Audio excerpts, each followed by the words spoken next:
now tuned in to the Storm Tracker podcast.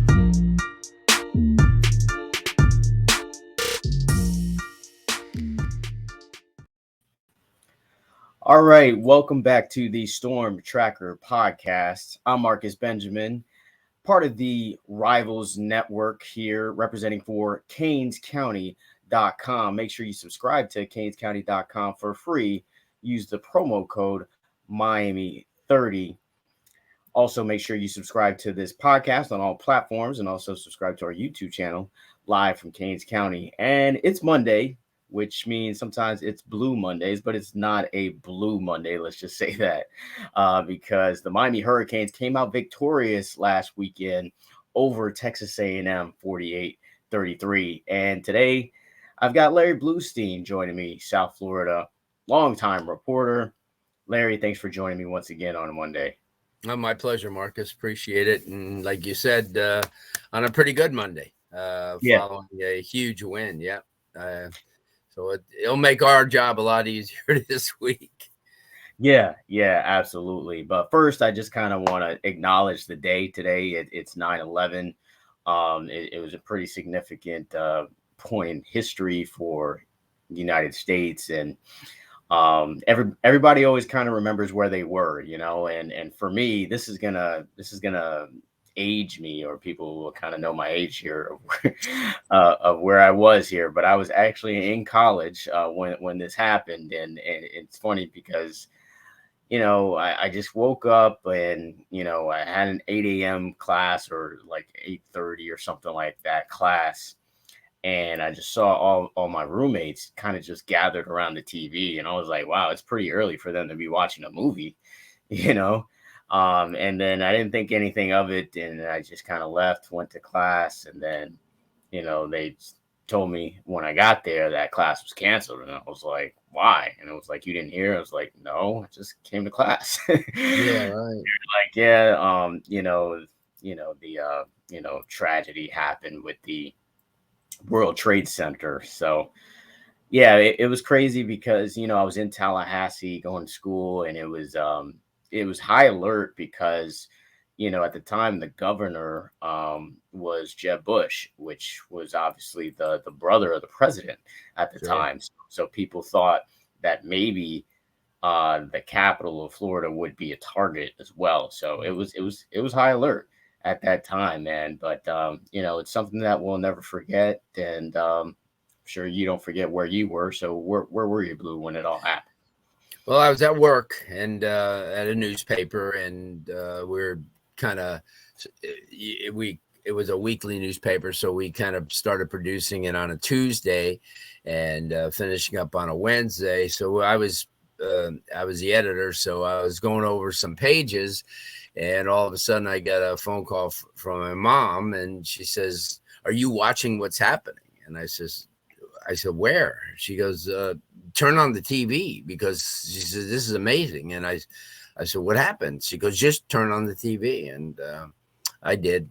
And then, as we know, the rest is history. And I just was so stunned. I mean, especially when I saw, when they said the first plane had, hit the World Trade Center, I'm thinking, well, God, I feel so bad for those people. And, I felt, geez, everybody, had to perish. What did the pilot, did he have a heart attack or something like that? And I was just thinking, this has never happened. When we, I remember prior, there was a baseball pitcher for the Yankees who had a private plane, and he crashed into an apartment building and he passed. So I was thinking, this is what it is. Somebody got sick and they went off course, and then all of a sudden I'm watching, and the other one got hit, and I'm thinking to myself, you got to be kidding me, and I'm thinking, this is. And I was looking at the calendar, and I'm saying, Jesus, September 11th is, oh my God, we're going to remember this forever, this day. And hey, and look at all the other things that happened. And even though we had a lot of terrorist attacks, the bombing in the subway and in some of the other places, you say to yourself, are we going to be at war? And that was what I remember, and it was vivid because my mom had passed 2 years after, and I had always remembered that she had called me, and she didn't, rarely didn't call me that early. It was like 8 o'clock or so, and she would wait till midday or something like that. So I thought it was kind of strange, because I figured, oh geez, is something wrong with my dad or any of my siblings? And that's what I remembered. And life hasn't changed since. It's been the same, and it's been all that the heighten of the security and all these detectors that that was never there in place prior to, and TSA checks, and and everywhere you go, in every building, they wand you, in schools and everything. So that damn day changed everything moving forward. Yeah, it certainly did. And the other thing too for me is that I've got family in New York, and Right.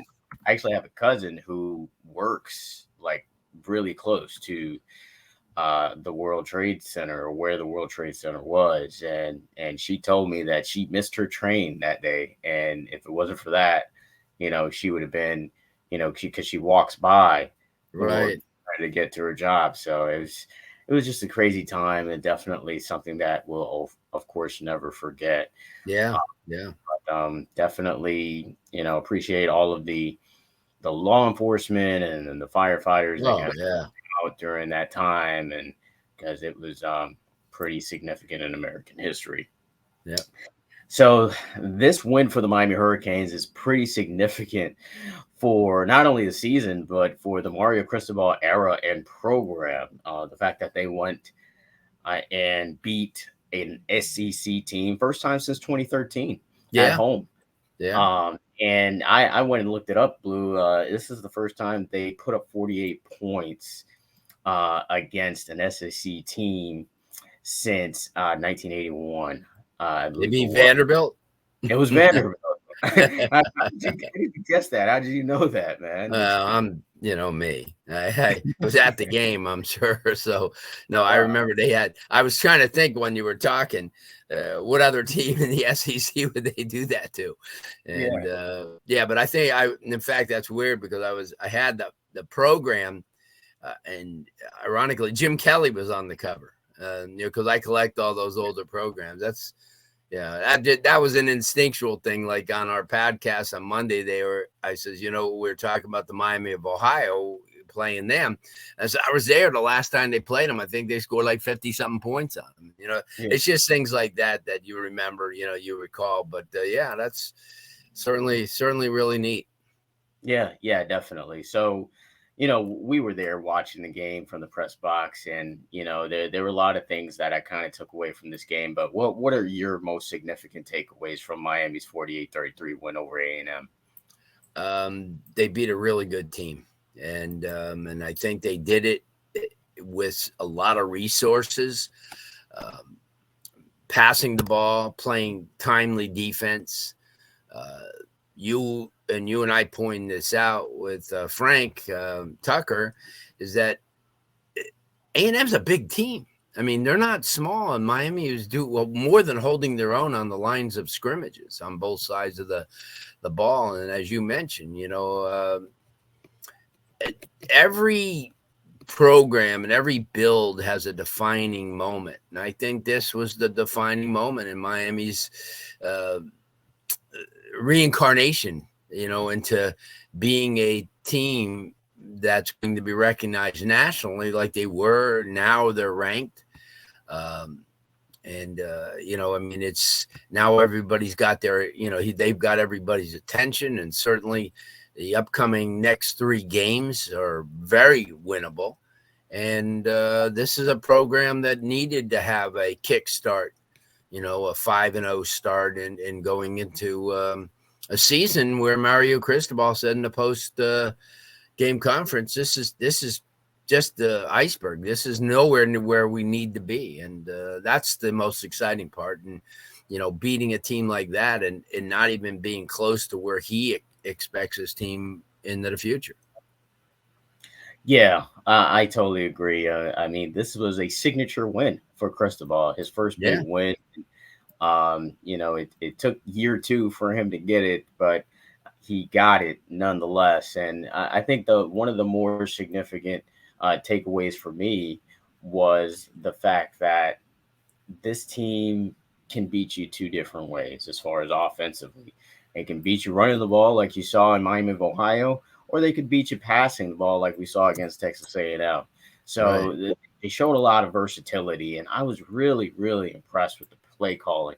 I was impressed with the play calling pretty much all weekend because I was at Coco and St. Thomas the Right. night before in a crazy game where the play calling was outstanding from the Coco coach, and then Saturday, I watched Shannon Dawson just put on a clinic when it comes to play calling. It was just, it's night and day from last season, and just to see the creativity inside the 20 was just really impressive because that's an area where Miami struggled last season, and obviously this is a new year, new system, and these players are really comfortable in it. You can kind of tell that they are really ready to kind of thrive in this offense, and particularly Tyler Van Dyke. Tyler Van Dyke was, just on fire in this one, throwing for 5 touchdowns. Jacoby George scored 3.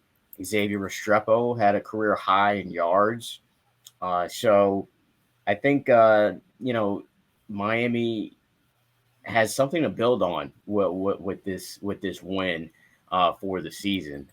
Does this kind of change your outlook on Miami going forward? Um, yeah, I kind of think it does. I mean, and being realistically, because I've never been a homer. I mean, I've always tried to look at things the way they are. It angers people, and I can understand. Where a fan base is so hooked up into the fact that they're fans, and anything you say negative about their team, they're gonna, jump up and say, "Hey, you're wrong." I thought Miami would be 7-5 this year. You know what? So maybe this reevaluates that and the loss by Clemson to Duke, knowing that Miami has Clemson at home.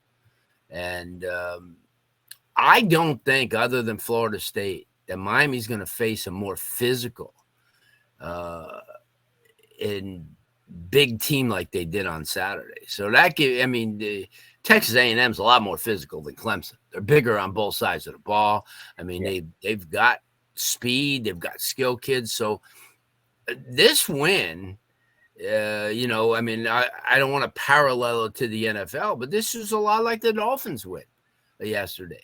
Because the Dolphins beat a San Diego team that everybody said, hey, you know what? They're going to push Kansas City this year because they've got, really good players and a great quarterback and outstanding secondary. So I think that this was a defining win in many ways. And now all bets are off. I think that Miami could go into any game feeling they have the personnel. And they didn't even use a lot of the guys that you and I thought they would more extensively, like A.J. Sure. Allen or like even Ray. Get him, because Ray is the type of guy, along with Harrell, that you want to get into space because they're as fast as you're going to get. And I think that's the one thing that this offense and the defense too are going to incorporate is getting more of these younger guys who can additionally help turn this program around back, into the weekly. And I think that's going to happen, starting this week. They're going to get more involved and more acclimated and be so nervous when they get thrown in to a North Carolina or, to a team of that caliber. So, yeah. I think there's a lot to be said about this program this week. Yeah, absolutely. And just to switch things over just to the defensive side of the ball a little bit is that James Williams had an outstanding game in this one. He was the highest rated tackler when it comes to Pro Football Focus, and he just seemed really, really focused himself on the defensive efficiency. He was calling out plays and directing guys where to go, and when he went in for a tackle, I mean, he thumped. He thumping out there, and it seems like his shoulder injury was a significant one because he's definitely tackling better. He's definitely tackling with his shoulder, Sure. rather than what he was doing last year, where he was kind of arm tackling people with just his sheer strength. So I'm really happy to kind of see him, take that next step in his college career. Him being a former 5-star here down here in South Florida, and then Jaden Davis, Blue, had a great game as well. Just kind of an overall polished game at the cornerback position. I mean, he tackled well, he put pressure on the quarterback, covered well, and he was tied with Daryl Porter for the highest rated in from Pro Football Focus as well. So, and then he had one of the biggest plays of the game where he, forced a fumble on local kid Amari Daniels. Local on, there was a lot of local on local. Yeah. In this game, and that was a pretty significant point in the game. And another significant point in this game, Boo, was when Kamren Kinchens went down with an injury. I think all of our hearts kind of sunk in the moment when it happened. I mean, Kamren Kinchens is, like what the players said, is the heart and soul of this team. Sure. And him being a safety All-American, of course, and he's just a class act overall. What he does in the community, he always says the right things in press conferences. He's just an outstanding talent, maybe an even better person. So to see him go down the way he did, lie motionless for most of, I would say maybe 15 minutes or so, it felt like, until he was carted off, was heartbreaking to see. But positive news is coming out of Miami saying that he's okay, which is great news. I've heard a rumor that it maybe was just extreme precaution, and that he may have a concussion. Of course, maybe we'll get some more information from Cristobal later today in the press conferences. But Blue, just your feeling or perspective of what happened to Cam Kinchens and kind of what he means to this football team. Well, I've known Cam since he was in youth football, and always a really good kid and very competitive. That's the one thing I always remembered, and his work ethic. And that's the one thing, like Restrepo, that a lot of these players feed off of, their work ethic, because they look at what they're doing and what they're achieving and say, hey, you know what? That's the leadership we need. And that's the one thing that if you remember in the press conference, in the post-game press conference, or wherever you hear it, that Cam is the heart and soul. And because of the fact that he's not an I guy, and he's a team player. And as everybody said, out of everybody on the team right now, he's the only one that has a banner in the rafters of the indoor facility. And, right. And everybody kind of like pointed to, when your leader in any way goes down, I mean, it's reason for, some worry, because, this is somebody who's leading you to the top of the mountain in that battle. And, but then as you said, and I know that when he was getting carted off, I think, he raised his arms up, early in the process, which was a great sign. And you can never be too cautious, believe me. I mean, with a neck injury or or anything that has to do with, especially with a concussion,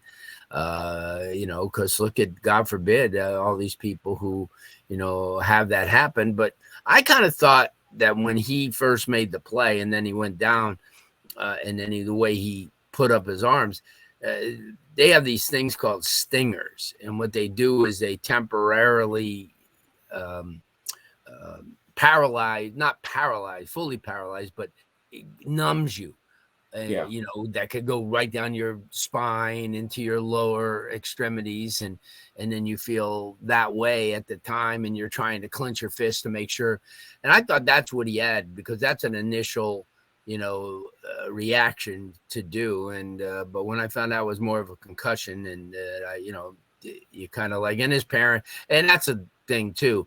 Within an hour after the game, Mario Cristobal's at the hospital. So, and then, I know that everybody, well, it's his duty. Yeah, okay. But, he, just because he had mentioned that, and I know he wanted so much when he walked into that press conference, because the first words out of his mouth is, how about them Canes? He wanted to be a more exuberant post press conference, Marcus, but right.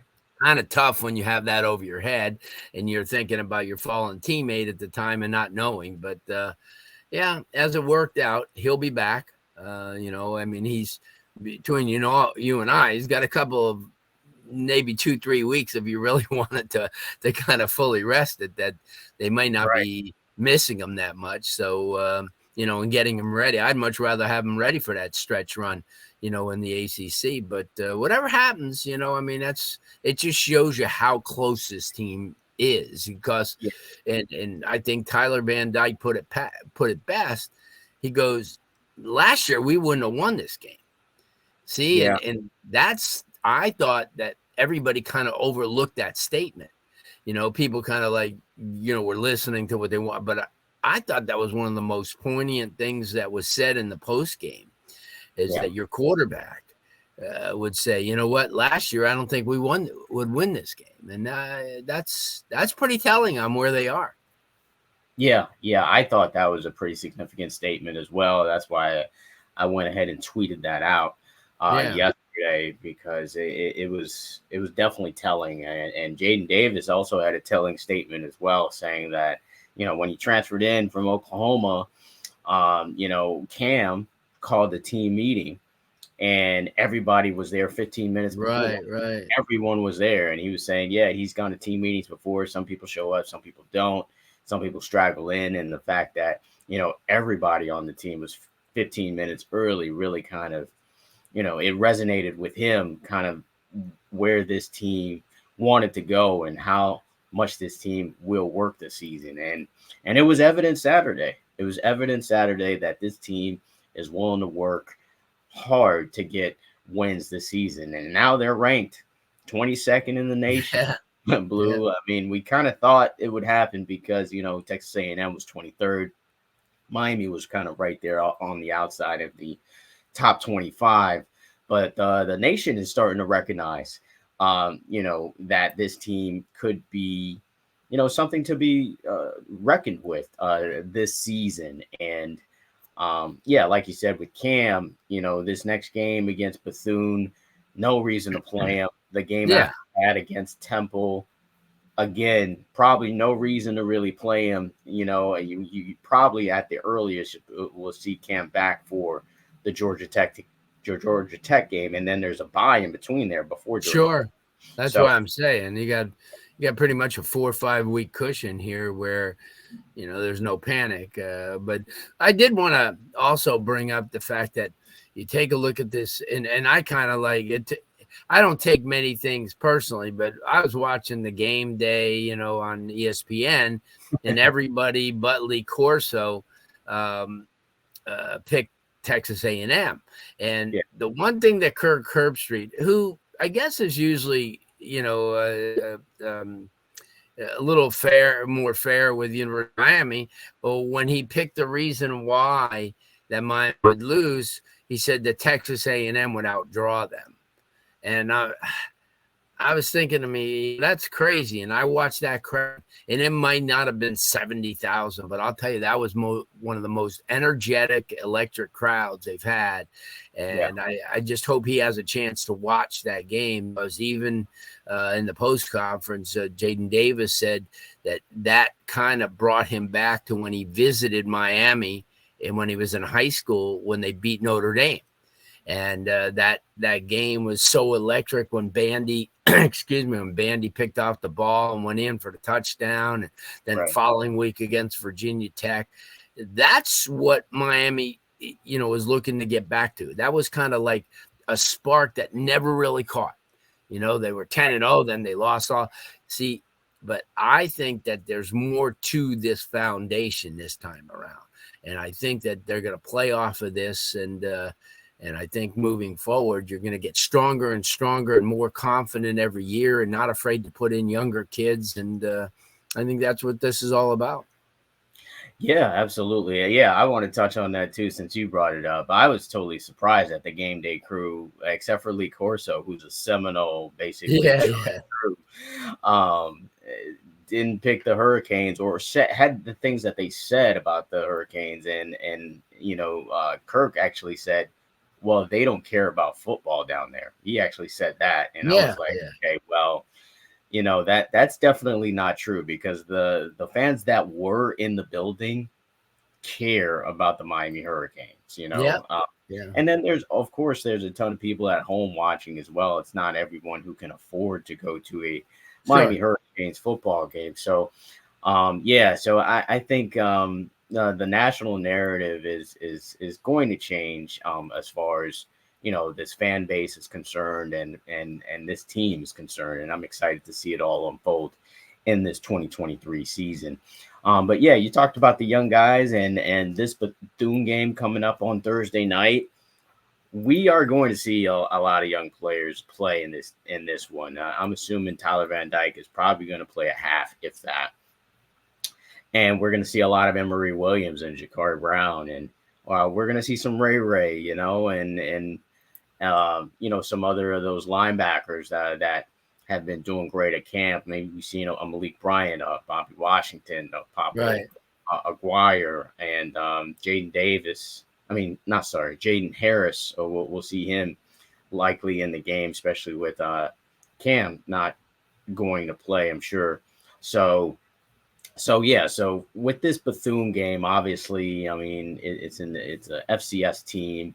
Last year they played this team, and it was 70-13 was the final score. And this team, I think, is light years ahead of last year's team. So, so I don't think we really have to kind of the result is not really in jeopardy here. But kind of, what do you want to see from this Miami Hurricanes team Thursday night? Well, I want to see the recruiting class. The total, we get to see Mawanoa, and we get to see a lot of the other kids because they were elite kids, obviously with Bain and players like that. But I want to see some of those guys that you mentioned. I want to see Ray. I want to see Bobby Washington. I want to see those players that were the defining prospects in this 2023 class that everybody talked about. And I think we're going to see them early, and I think we're going to see them often. And, in no way is Mario Cristobal going to go in this game and say, you know what, hey guys, relax, we're going to win. He'll put the fire under their butt, just like they're playing USC, and they'll come out and do their job. And, maybe in 2 or 3 quarters, just do what they need to do to keep sharp and get ready for the Temple game. And then after that, when game in hand, you just say, you know what, let's see what we have for the future. Let these kids, get in, because Bethune's not going to put their second and third teamers in. They're going to leave their starters in just to get experience. So we're going to go up against their number ones. Obviously, they're not number ones like North Carolina or Clemson have, but they're going to be opposition. And I think that Miami's going to get a chance to run the ball. I believe that they'll probably, if Fletcher's even remotely a game day decision, they probably won't play him. They already know what he could do. Let him rest. This is what these games, Miami couldn't do this in the past. You think, well, Middle Tennessee State's coming in, we're going to rest this guy and that guy, and you end up getting beat. So there's a whole different team, the attitude, and I think we're going to get a chance to see a lot of these players. We're going to get a chance to see some of the younger receivers make an impact, and sort of like get a chance to see what these kids can do, away from the scrimmage. Because, when you're in a scrimmage, against each other, you have a tendency to, okay, I know that guy, and you don't go as hard. But now, somebody's got a different uniform on, and you're going to play up to your capabilities. But I think, like a Ray is going to, Nathaniel Joseph's going to have a monster type of game, because they're going to do what they're going to do. They're going to get him into space. They're going to get Bobby Washington in the space. We saw, I thought like they would, utilize all those speed guys. Rashard Smith definitely did something that a lot of people have been waiting for him to flash his speed on the kickoff return. And I think even he'll get into a situation where he'll get more of a lead role. We already know what Restrepo could do. They'll get a chance to, like you said, look at some of those younger defensive players, which is something that Miami wants to build towards. They don't want to be giving up, 38, 40 points and 500 yards a game. They want to kind of limit that. So it's one of those games that definitely you need on your schedule. Everybody else has them, so Miami needs that type of game, and they really only have one. I mean, you could say Temple is, but that's on the road, so you never know, But I think you're right. What we're going to see this year. And by the way, Miami of Ohio bounced back and beat UMass last week. Right. They did. So this is definitely an opportunity to see the 2023 recruiting class really kind of show what the future of this Hurricane program will be. Against Bethune. Of course, like you said, we're going to hear a lot of coach speak today about, we're respecting every opponent, which they are and which they will.